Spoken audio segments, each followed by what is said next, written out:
আপনারা নিশ্চয়ই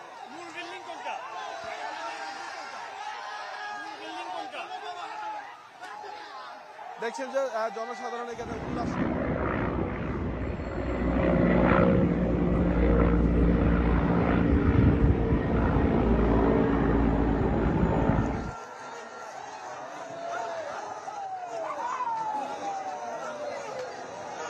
আমরা মানুষজনকে আসলে সচেতন করা উচিত।